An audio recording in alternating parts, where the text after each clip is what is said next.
Nossas Bíblias em Atos capítulo 12.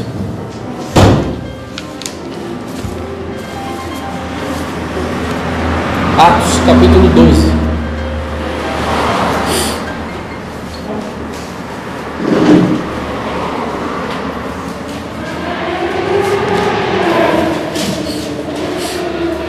Os motos estão animados na nossa região aqui hoje.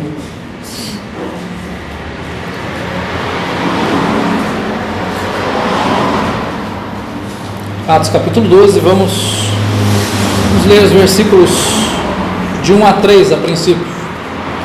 Por aquele tempo mandou o rei Herodes prender alguns da igreja para os maltratar, fazendo passar ao fio da espada Tiago, irmão de João. Vendo ser isto agradável aos judeus, prosseguiu, prendendo também a Pedro. E eram os dias dos pães asmos. Então vimos já na semana passada Pedro se defendendo com relação ao fato de ele ter levado o evangelho aos gentios através do centurião Cornélio. Explica aos apóstolos e ali fala que foram apaziguados os ânimos dos apóstolos, porque eles entendiam que Pedro estava se contaminando com os gentios, e ele explica a visão que ele teve daquele lençol com os quadrúpedes e tal, que Deus falou que ele havia purificado, e ele sabia todo o significado daquela visão quando vieram os servos de Cornélio até ele, para que ele então levasse o evangelho àquelas pessoas e elas se convertessem, crescem na palavra e o Espírito Santo fosse derramado entre os gentios. Já que o texto no final do capítulo 11 vai falar que Ágabo, ele profetiza que vai haver grande fome por ali, e eles levantam donativos para levar até a Judéia, mostrando o planejamento que a igreja precisa ter e a maturidade e a generosidade da igreja para contribuir com aqueles mais necessitados. E agora, quando se inicia aqui então o capítulo 12, fala que Herodes manda prender algumas pessoas da igreja e maltratar estas pessoas.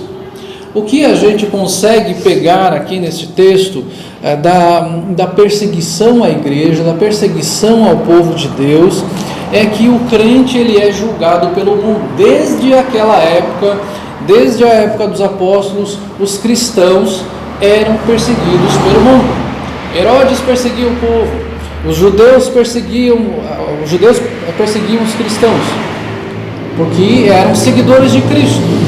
E o cristão normalmente não tem folga na sua vida, não é verdade? O que nós podemos ter é um tipo de perseguição diferente. Hoje nós não somos presos por causa do evangelho. Hoje nós não sofremos ameaça de morte, pelo menos no nosso país, e na maioria das vezes não sofremos ameaça de morte. Mas nós temos vários tipos de retaliação, de pessoas que vão nos ridicularizar, de pessoas que vão falar, nos caluniar para outras pessoas, pessoas que vão se afastar de nós. São perseguições diferentes, mas já naquela época existia uma perseguição. Herodes manda prender, e este prender não era só colocar na prisão, mas isso envolvia açoites. Eles eram chicoteados, eles eram presos em lugares completamente insalubres, sem luz, muita umidade, e severamente castigados, machucados.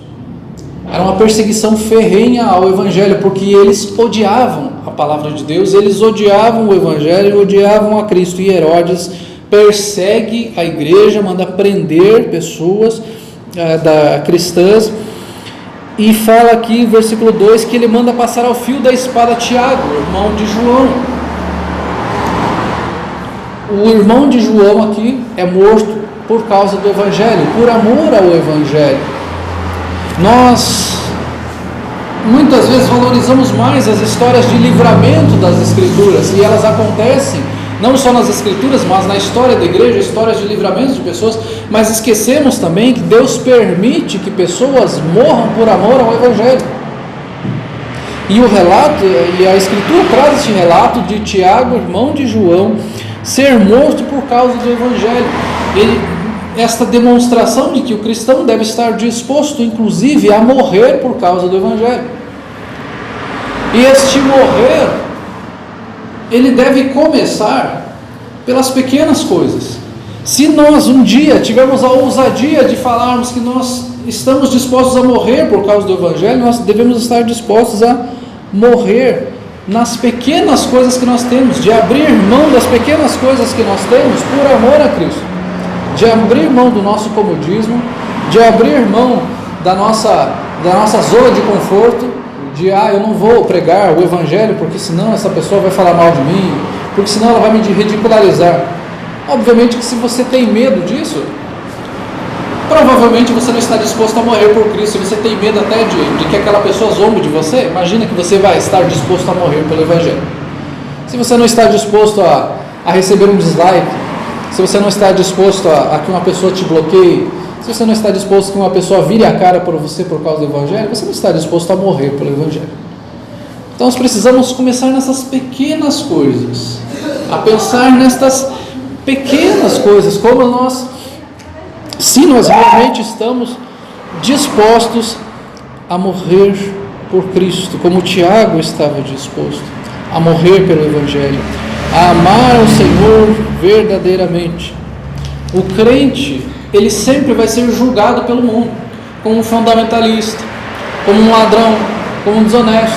É isso que muitos vão pensar dos cristãos, porque eles vão olhar para um tipo de cristão, ou que se dizem cristãos, e vão falar: o cristão é isso, o pastor é aquele que rouba, o pastor é aquele que é desonesto, o crente é aquele boboca, que não tem senso crítico, é aquele que não pensa. As pessoas vão ter esta imagem da igreja, e o mundo vai julgar a igreja e vai perseguir a igreja. Por outro lado, o mundo será julgado pelo Senhor. Se nós somos julgados pelo mundo, o mundo é julgado por Deus. Eu prefiro que o mundo me julgue de uma forma incorreta, inclusive, sofrendo injustiça do mundo, do que ser julgado pelo próprio Deus para a condenação. Nós não precisamos ficar pensando o que as pessoas vão pensar de mim, o que vão falar a meu respeito, e a minha reputação como vai ficar. E eu vou perder essa amizade, eu vou perder a possibilidade de entrar, conversar com essa pessoa, de sair com essa pessoa, de ter alguns benefícios neste lugar.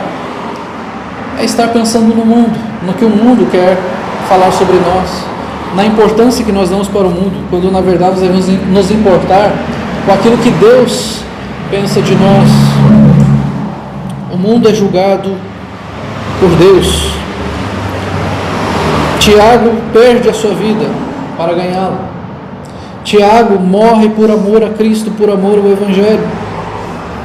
Herodes vive para fazer aquilo que é agradável a si próprio, aquilo que agrada ao povo. Versículo 3 fala: vendo ser isto agradável aos judeus, prosseguiu prendendo também a Pedro. E eram os dias dos pães asmos. Ele viu que o povo gostou, só que Herodes fez, mandou matar Tiago. Ele viu que se tornou algo popular, então vamos continuar fazendo, vamos fazer uma campanha para perseguir os cristãos aqui. E ele ali manda prender a Pedro, e o texto que nos fala que era o dia dos pães asmos. Pães asmos eram os dias seguidos da festa da Páscoa. Se vocês forem olhar lá no texto de Êxodo, onde foi instituída a Páscoa, vai falar que a Páscoa seria aquele momento ali onde o povo ia sair do Egito, eles deveriam estar com longos cingidos, que eles deveriam ali fazer pães asmos, pães sem fermento, eles deveriam comer ervas amargas e fazer o cordeiro assado. E ali os dias subsequentes, os 7 dias subsequentes, seriam os dias dos pães asmos, que era a festa da Páscoa seguida desse dia dos pães asmos, que era o significado de você se livrar do pecado, e a Páscoa era o símbolo do livramento, da saída do Egito. Era neste momento da Páscoa que estava acontecendo isso. Um grande aglomerado de pessoas havia por ali, porque muitas pessoas vinham para comemorar esta época, a Páscoa e a festa dos pães asmos, e ali então Herodes aproveita esse grande fluxo de pessoas para perseguir os cristãos, para prender cristãos, e no caso aqui até matar Tiago. Ele vê que o povo se torna favorável a ele, e ele, nesta festa, que é uma festa de libertação, que é uma festa que as pessoas comemoram que elas foram libertas do mundo, aqui então Herodes aproveita para perseguir e matar cristãos.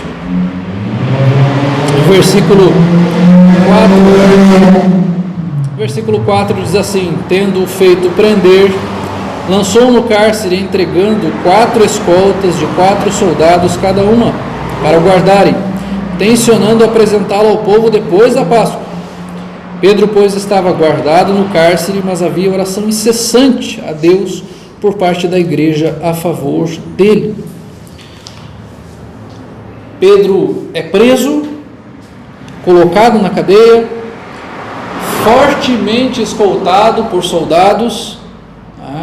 Ali havia um grande número de soldados, e ali guardavam ele. Herodes pretendia apresentar Pedro ali na época depois da Páscoa, mas o texto fala algo para a gente. Mas havia oração incessante a Deus por parte da igreja a favor dele. Irmãos, nós falamos muito sobre a questão de como o Espírito Santo age no livro de Atos, mas nós também estamos percebendo aqui o quanto o livro de Atos fala de oração. O Espírito Santo age, Deus age, claro que age, mas a Bíblia fala que Deus usa aqui, a oração é um instrumento de Deus, é um instrumento para Deus cumprir a sua vontade. A oração, como nós já falamos em outras vezes aqui, a oração não move a mão de Deus, a oração não muda o propósito de Deus, mas Deus usa a oração como um instrumento para cumprir a sua vontade. Deus nos chama à oração, a Bíblia nos mostra a necessidade de oração, fala que havia oração incessante. Paulo fala para nós orarmos sem cessar. A Bíblia nos mostra essa necessidade da oração. Ao longo dela nós vemos essa necessidade de orarmos ao Senhor, de clamarmos ao Senhor. Nós cremos na soberania de Deus. Deus tem o controle de todas as coisas, mas Deus também fala que nós somos responsáveis e que a gente tem a obrigação e o privilégio de orarmos uns pelos outros, de orarmos por situações de dificuldades, de orarmos por uma pessoa que está enferma, de orarmos por uma pessoa que não está firme na fé, de orarmos por um não convertido. Mas Deus é soberano, se Ele quiser salvar, Ele vai salvar. Ok, mas Ele vai usar como instrumento a oração. Eu conheço uma pessoa enferma, se Deus quiser curar, Ele vai curar sem eu orar. É verdade, mas Deus usa a oração. Deus usa a oração como instrumento para cumprir a sua vontade. A Bíblia fala para nós orarmos pelos enfermos. O próprio Cristo orou. O Senhor Jesus nos ensinou a orar. Jesus orou até os últimos momentos da sua vida. Quando Jesus estava no Getsemane, Ele estava orando ao Pai. Quando Jesus estava na cruz, Ele estava conversando com o Pai, entregando: Pai, entrego nas Tuas mãos o meu espírito. O próprio Cristo orava. Poxa, mas Ele era o Filho de Deus, o Deus encarnado, por que Ele precisaria orar? É muito claro para a gente. Se o próprio Cristo orou, será que você e eu não devemos orar? Será que não há esta necessidade? Parece que se tornou algo mais burocrático apenas de nós orarmos de vez em quando por algumas necessidades. A Bíblia fala que nós precisamos orar sem cessar. E aqui a igreja orava incessantemente em favor de Pedro. Ele estava preso, ele corria risco de morrer, de ser martirizado, e a igreja orava por ele. A igreja se importava com ele. Irmãos, nós precisamos nos importar mais com os outros, precisamos orar mais uns pelos outros, saber o que os outros estão necessitando, conversarmos mais, sabermos mais um pouquinho dos outros. É importante isso, irmãos. É importante aqueles que têm suas necessidades também poder se abrir com os irmãos. Eu tenho esse motivo de oração, eu gostaria de colocar isso. Eu estou procurando emprego, estou doente, estou passando por uma dificuldade, estou passando por um problema no relacionamento com um amigo, com alguém assim, sabe? Eu gostaria de orar porque eu vou fazer um concurso, eu gostaria de orar assim por mim, por essa e por aquela situação. Se nós nos importarmos mais, nós nos vemos como igreja, como um corpo unido, povo de Deus. Versículo 6 diz assim: quando Herodes estava para apresentá-lo naquela mesma noite, Pedro dormia entre 2 soldados, acorrentado com 2 cadeias, e sentinelas à porta guardavam o cárcere. Olha a descrição do texto. Ele estava dormindo entre 2 soldados, acorrentado com 2 cadeias, e sentinelas à porta guardavam o cárcere. Era pouca segurança que tinha lá. Eis, porém, que sobreveio um anjo do Senhor e uma luz iluminou a prisão. E tocando ele ao lado de Pedro, despertou, dizendo: levanta-te depressa. Então as cadeias caíram-lhe das mãos. Disse-lhe o anjo: cinge-te e calça as sandálias, e ele assim o fez. Disse-lhe mais: põe a capa e segue-me. Então saindo o seguia, não sabendo o que era real, o que se fazia por meio do anjo. Parecia-lhe antes uma visão. Depois de terem passado a primeira e a segunda sentinela, chegaram ao portão de ferro que dava para a cidade, o qual se lhe abriu automaticamente, e saindo enveredaram por uma rua, e logo adiante o anjo se apartou dele. Então Pedro, caindo em si, disse: agora sei verdadeiramente que o Senhor enviou o seu anjo e me livrou da mão de Herodes e toda a expectativa do povo judaico. Considerando ele a sua situação, resolveu ir à casa de Maria, mãe de João, cognominado Marcos, onde muitas pessoas estavam congregadas e oravam. O texto aqui nos mostra Pedro sendo liberto da cadeia, o anjo libertando. O texto aqui não traz com clareza se os soldados estavam dormindo, se eles não viram, foi algo sobrenatural que aconteceu. Eles passaram pelas sentinelas, eles não viram nada, e ele sai da cadeia, tanto que ele nem sabe. O texto fala aqui que ele não sabe o que está acontecendo, se o que estava acontecendo ali era um sonho, se o que estava acontecendo ali era real, né? Ele fala, versículo 9, não sabendo que era real o que fazia por meio do anjo. Não há ali, não se sabe de que forma aquilo aconteceu. Ele fala, não parece algo real, parece algo fora, parece um sonho. São aquelas coisas meio esquisitas, e às vezes que a gente sonha e fala, não, isso não faz muito sentido. Como é que eu estou saindo daqui cheio de soldado, ninguém está reagindo, ninguém viu nada, ninguém falou nada, e eu estou saindo daqui, e as cadeias foram abertas, as portas foram abertas, eu saí e nada aconteceu. E ali quando ele percebe então que ele está ali fora, ele vai até onde essas pessoas estavam congregadas orando. Então ele sai dali e ele vai até a casa de Maria, mãe de João, e as pessoas, o texto ali fala que muitas pessoas estavam congregadas e oravam. E o texto segue falando, quando ele bateu ao postigo do portão, veio uma criada chamada Rode ver quem era. Reconhecendo a voz de Pedro, tão alegre ficou que nem o fez entrar, mas voltou correndo para anunciar que Pedro estava junto do portão. Eles lhe disseram, estás louca? Ela, porém, persistia em afirmar que assim era. Então disseram, é o seu anjo. Entretanto, Pedro continuava batendo. Então eles abriram, viram-no e ficaram atônitos. Ele, porém, fazendo-lhe sinal com a mão para que se calasse, contou-lhes como o Senhor lhe tirara da prisão e acrescentou, anunciai isto a Tiago e a seus irmãos. E saindo, retirou-se para outro lugar. Ele chega até lá, a pessoa que vai atendê-lo, a Rode, vê e ela, ao invés de abrir a porta, ela sai correndo para contar para os outros. Aquela coisa meio que ela fica meio desnorteada, igual aquelas cenas de filme onde o homem está com a mulher grávida, ela vai estourar a bolsa. Ela sai correndo, coloca mala no carro, sai com o carro e a mulher fica lá esperando. Faltou alguma coisa aí? É aquela coisa que a pessoa fica completamente desnorteada. Fala, Pedro está aqui, sai correndo, fala, todo mundo deixa ele lá fora. Ele fica lá com aquela cara, eu quero entrar. E ela vai lá e o povo fala, não, você está louca, como que Pedro está aqui? Como que Pedro está aqui? Lembre-se, eles estavam orando. E aí nós vamos para aquela ilustração que de repente vocês já ouviram, de uma cidade onde já fazia um grande tempo onde não havia chuva naquela cidade.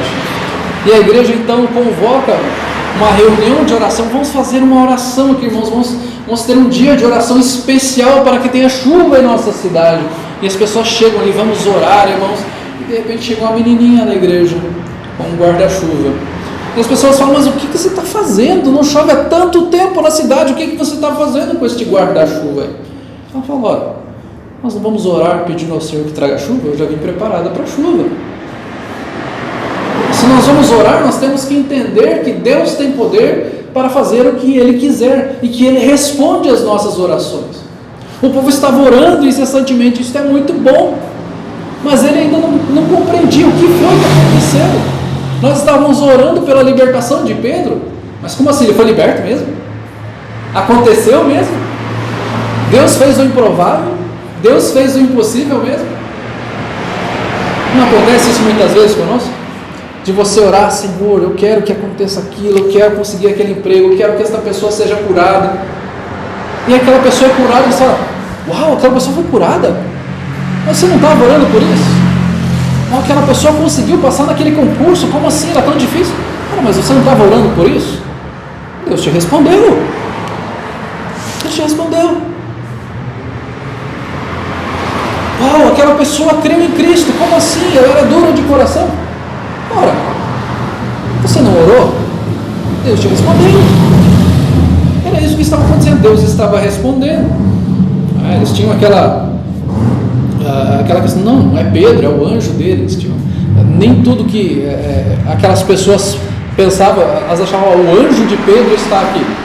Não quer dizer que o teu anjo vai chegar ali na porta. Não, quer dizer que muitas vezes as pessoas elas tinham um entendimento errado das coisas. O anjo de Pedro veio aqui falar alguma coisa para a gente. Então não quer dizer que o anjo da pessoa ia lá como um mensageiro toda hora, eu sou o anjo de Pedro, vim falar com vocês, eu sou o anjo de Mateus. Então elas estavam com dificuldade de compreender isso. E Pedro ali então, no versículo 16 fala, Pedro continuava batendo, então eles abriram e viram-no e ficaram atônitos. Eles lá conversando, não é Pedro, você está louco? E aí Pedro, bate lá, faz favor, abre aqui, eu estou aqui, de verdade. E ele faz um sinal para eles, fala, fiquem quietos. E aí ele manda que eles falem para os outros que ele havia sido liberto. Versículo 18 diz assim, sendo já dia, houve não pouco alvoroço entre os soldados sobre o que teria acontecido a Pedro. Herodes, tendo-o procurado e não achando, submetendo as sentinelas a inquérito, ordenou que fossem justiçadas. E descendo a Judeia para Cesareia, Herodes passou ali algum tempo.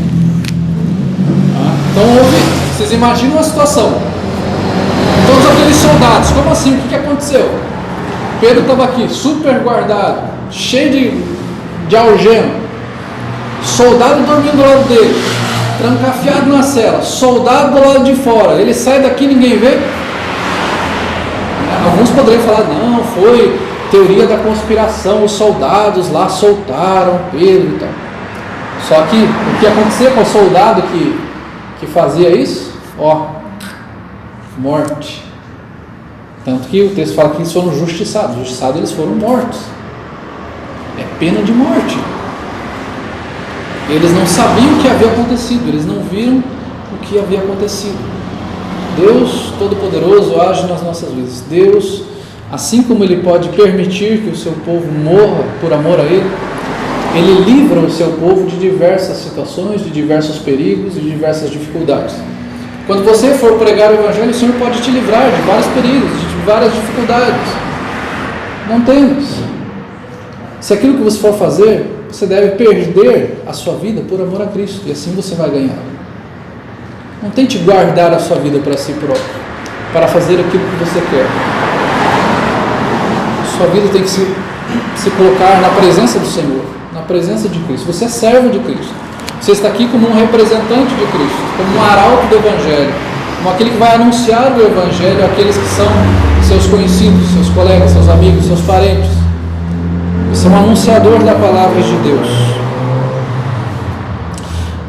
O texto continua falando no versículo 20: ora, havia séria divergência entre Herodes e os habitantes de Tiro e Sidom. Alguns falam Sidon, mas vamos ficar por Sidom mesmo. Porém estes, de comum acordo, se apresentaram a ele e, depois de alcançar o favor de Blasto, camarista do rei, pediram reconciliação, porque a sua terra se abastecia do país do rei. Em dia designado, Herodes, vestido de trajo real, assentado no trono, dirigiu-lhes a palavra, e o povo clamava: é a voz de um Deus, e não de um homem. que então havia uma séria divergência entre eles, dificuldades diplomáticas que existiam entre as nações ali, há um certo acordo entre eles, eles entram ali em concordância. Herodes chega perante eles no seu traje real, e quando ele vai falar, eles falam: esse homem não é um homem só, ele é Deus. Havia na época essa tendência do culto ao imperador, do culto ao rei, do imperador romano, ele era cultuado, e aqui Herodes também, que era o rei de Israel na época. O texto vai falar que ele é a voz de um Deus e não de um homem, e eles se colocavam como deuses, e para eles aquilo era um dos maiores elogios, porque se falavam que um é o Deus Sol, o outro é isso, aquilo outro, ele tem sabedoria, ele deve ser cultuado, você deve orar através dele, você deve fazer imagens dele, cultuar a ele como um Deus. Então ele gostaria de ficar para a história como um Deus, como um ser superior, mas nós sabemos que existe apenas um Deus, e apenas este Deus deve ser cultuado. O texto nos fala aqui o que aconteceu com Herodes, versículo 23. No mesmo instante, um anjo do Senhor o feriu, por ele não haver dado glória a Deus, e comido de vermes, expirou. O texto aqui então nos mostra que Herodes foi ferido com algum tipo de doença mortal aqui, e nos fala de uma situação bastante terrível, que ele foi comido por vermes. Uma morte bastante agonizante, e nos mostra como Deus não tolera o pecado, não tolera a idolatria, ainda mais aqueles que se colocam como deuses, como suprassumos. Muitos tentaram adorar, inclusive os apóstolos, e eles chegavam diante deles e diziam: não, somos homens como vocês, não os adorem, não se prostrem diante de nós. Herodes, de outra forma, não, ele reconheceu: me adorem mesmo. Olha que beleza, eu reconheço, eu aceito o elogio de vocês. E por mais que hoje nós não tenhamos pessoas que se coloquem como deuses, eles na prática são quase que semideuses, porque você não pode contestar a opinião dessas pessoas, você não pode falar destas pessoas, você não pode sequer conversar com essas pessoas, porque elas estão acima de todos os outros, são colocados postos hierárquicos, inclusive dentro da igreja, de apóstolo, tal, de arcanjo, de bispo, de não sei das quantas, para se dizer que há algo superior e que você não pode ir contra o ungido do Senhor, que você não pode tocar nele, que você não pode contestar, que você não pode isso, que não pode aquilo outro. Pessoas que querem se colocar como verdadeiros deuses. Deus não divide a sua glória com ninguém. Nós cremos no único Deus que enviou o seu Filho Jesus Cristo. Nós vemos aqui um homem sendo julgado por Deus. Se a igreja estava sendo julgada pelo mundo, o mundo e Herodes estava sendo julgado por Deus. E aqui um prenúncio da eternidade, da perdição eterna, daqueles que não creem no Senhor. Diz que a Bíblia fala que eles estarão num lugar onde há choro e ranger de dentes. Fala de fogo inextinguível, fala de vermes, usando a ilustração do Guiena que existia no lugar onde eram jogados, era um necrotério, era jogado lixo lá, havia combustão todo o tempo naquele lugar lá, onde havia fogo inextinguível, muitos vermes e um lugar com cheiro insuportável. Isto era associado ao inferno, à perdição. Então aqueles que não creem no Senhor são julgados pelo Senhor para a perdição. Aqueles que se colocam como suprassumos, como senhores das suas próprias vidas, que querem ser senhores de si próprios e não ter como Senhor a Deus, que querem preservar a sua vida, perderão a sua vida. Agora aqueles que dão a sua vida por amor a Cristo, receberão a vida eterna. E olha o que o texto nos fala, depois de grande perseguição da igreja. Entretanto, a palavra do Senhor crescia e se multiplicava. Não é interessante como, em meio à perseguição, a igreja crescia e se multiplicava? Nós comentamos ainda hoje cedo que muitas vezes o problema da igreja Não é que a igreja tem falta de algumas coisas, mas é que ela tem muitas coisas. E quando a igreja é suprimida muitas coisas, a liberdade da igreja é suprimida, a igreja sofre perseguição, ela cresce, ela aparece, a igreja aprende a lidar com a pressão e ela vê a necessidade de falar do Evangelho. Mas quando nós estamos no momento de bonança, tranquilidade, pujança econômica, não há perseguição, está tranquilo, se eu não conseguir pregar o Evangelho a semana para uma pessoa, semana que vem eu prego. Se eu não encontrar tal pessoa hoje, se eu não entrar em contato pelas redes sociais com alguém para pregar o Evangelho hoje, pode ser amanhã, pode ser mês que vem, pode ser ano que vem, tem tempo. Às vezes o grande problema não é o que nos falta, mas é que nós temos muito, nós entramos numa zona de conforto, e aqui a igreja é meio a perseguição, é meio a prisões, é meio a mortes. Fala que a palavra do Senhor crescia e se multiplicava. Deus agia em meio ao seu povo. Versículo 25 diz: Barnabé e Saulo, cumprida a sua missão, voltaram de Jerusalém, levando também consigo João, apelidado de Marcos. Em meio a todas essas perseguições, o texto fala que eles voltam a Jerusalém, levando João Marcos.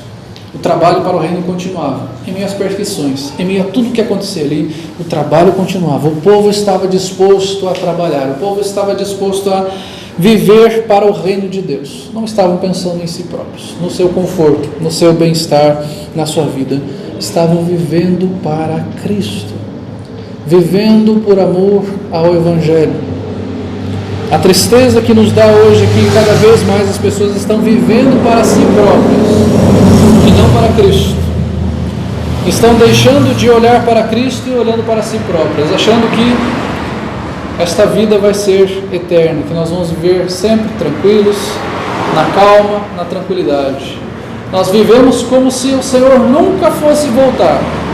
Nós vivemos como se o Senhor nunca fosse julgar este mundo. Nós vivemos como se aquele amigo nosso, que não crê no Evangelho, fosse viver mais 50, 100 anos, quando na verdade ele pode não estar conosco amanhã. Nós vivemos como se nosso parente, nosso irmão, como se um dia ele fosse crer por si próprio e nós não tivéssemos a responsabilidade de orar por ele, de pregar o Evangelho a ele.